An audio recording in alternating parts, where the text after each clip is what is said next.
Rebonjour à tous et bienvenue donc sur ce brief donc Forex et matières premières. Ce matin je fais plusieurs vidéos par jour. Donc le matin je fais également des briefs crypto, BTC, ETH et indices également, donc indices européens et américains.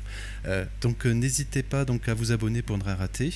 On va commencer par le dollar. Donc on va regarder donc l'indice dollar, euro USD, gold et pétrole. On peut commencer donc par le dollar, mais avant cela, je voulais vous montrer. Donc la semaine passée, on avait eu les statistiques donc du PIB américain. Donc ils étaient annoncés à 2,5 et on a eu 3 points, donc 3 points de PIB en plus, ce qui était supérieur aux attentes bien sûr.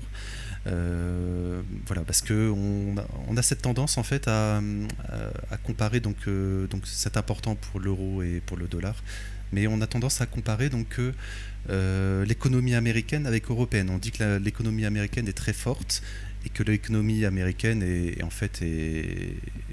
beaucoup plus faible, et surtout elle est on va dire une sorte de décroissance ou stagnation. Alors ce qui est intéressant, je trouve, c'est que par exemple, si on est gestionnaire, un gros gestionnaire de fonds, ce qu'on cherche avant tout, on cherche de la performance, bien sûr, mais on cherche aussi de la stabilité. Quand on gère, par exemple, des centaines de milliards, par exemple, on cherche une forme de stabilité. Alors, aux États-Unis, cette stabilité, donc bien sûr, il y a dans les marchés, mais il y a aussi dans l'économie.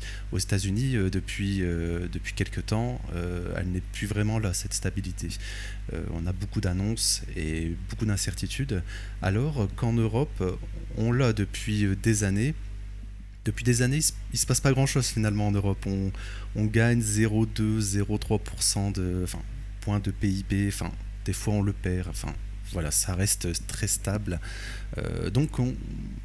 Il pourrait y avoir une forme d'attirance des gérants pour l'Europe et pour l'euro. Je voulais également revenir vers vous donc justement sur le PIB. Le premier trimestre aux États-Unis, on était à moins 0,5.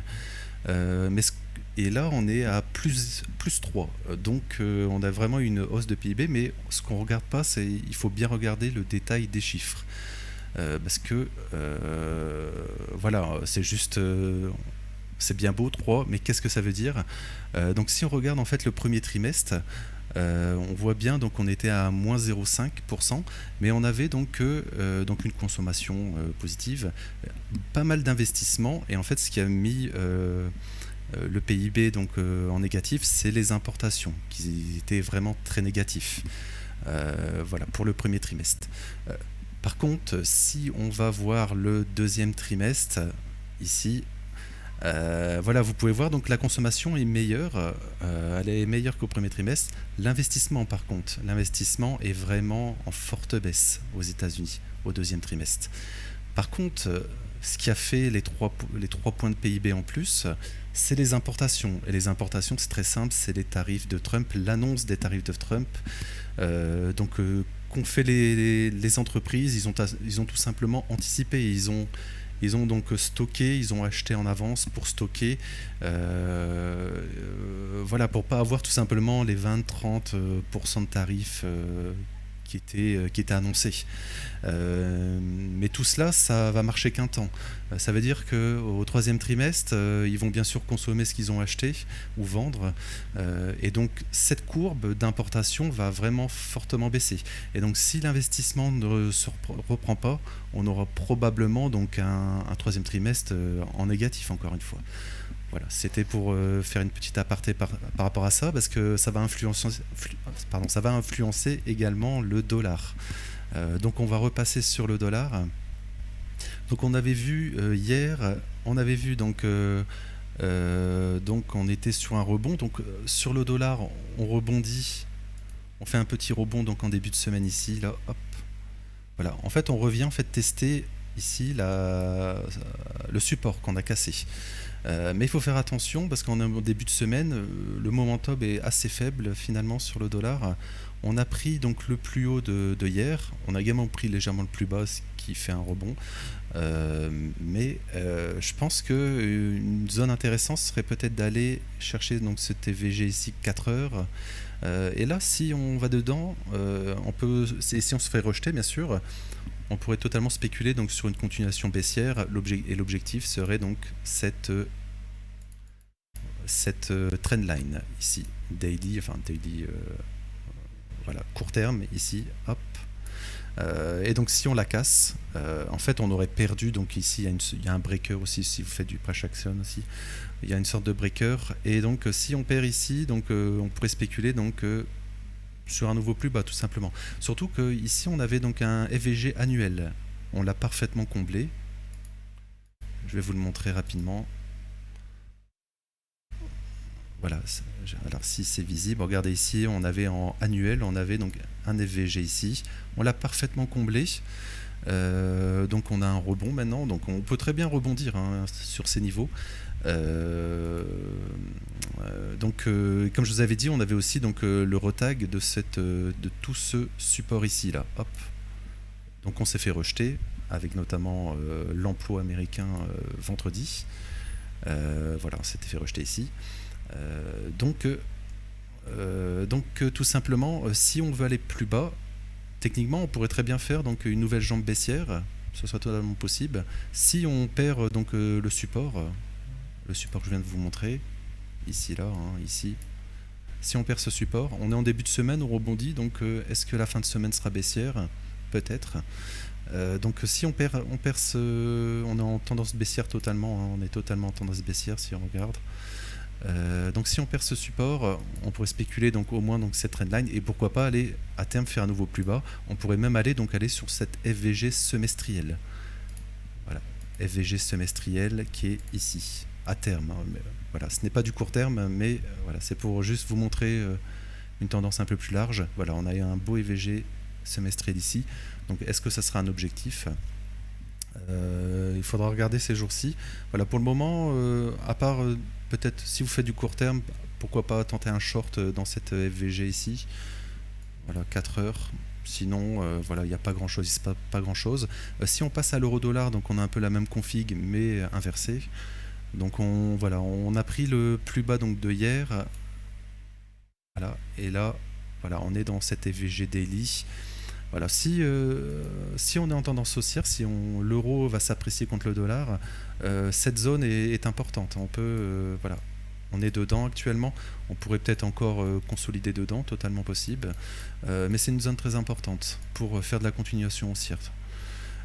Voilà, je ne vais pas m'éterniser sur l'euro-dollar, c'est un peu similaire au dollar, à l'indice.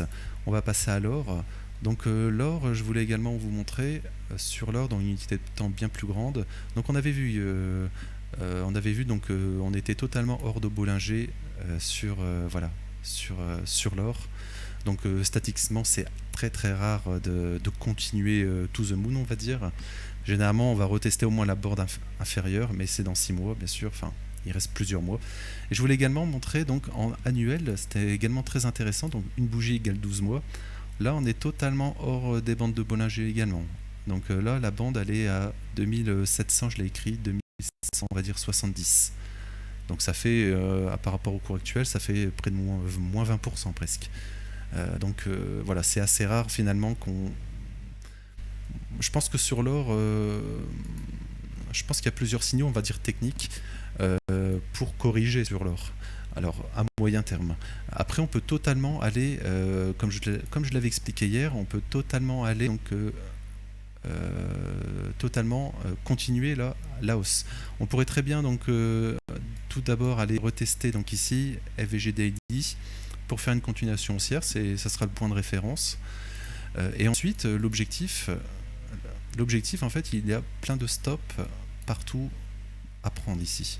Et donc ça, voilà, même si on est hors de Bollinger, donc en semestriel, ce qui est énorme, et en annuel, on pourrait très bien donc faire un nouveau plus haut, tout simplement. Et je pense que là, si on fait un nouveau plus haut, ça sera une excellente zone pour prendre des profits ou même tenter un short, même si c'est contre-tendance, il y aura une bonne probabilité de corriger en fait en fin d'année.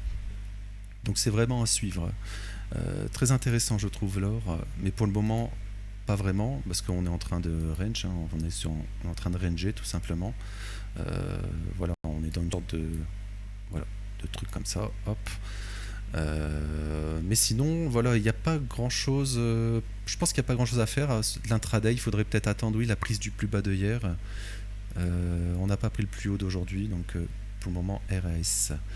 Et donc sur le pétrole, alors le pétrole on avait vu hier également.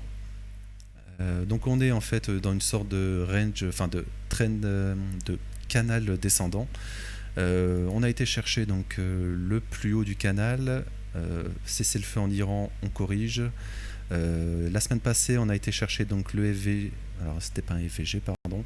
On était en train de régler pendant quelques semaines.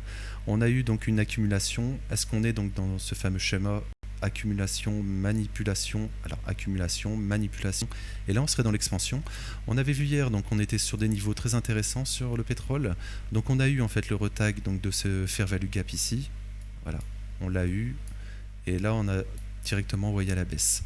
Donc théoriquement on continue à baisser, donc théoriquement c'est baissier, objectif est au moins cette trendline ici, voilà. Mais pour moi, elle ne devrait pas faire long feu. Je pense si on est bien donc dans une expansion baissière, on devrait donc corriger bien davantage sur le pétrole. Donc en fait, on ferait quelque chose comme ça, hop, donc baisse, accumulation, manipulation et là expansion. Et donc on avait vu hier, on avait un objectif en reportant le prix. On était donc sur des plus bas. On était donc sur des plus bas, tout simplement, ici en bas du canal. Voilà, très intéressant le pétrole. On est vraiment en tendance baissière, donc voilà, c'est faut jouer la tendance, hein, comme on dit. Donc voilà, je vais m'arrêter là pour aujourd'hui. Donc si vous avez aimé, n'hésitez pas donc à liker et commenter et à vous abonner aussi.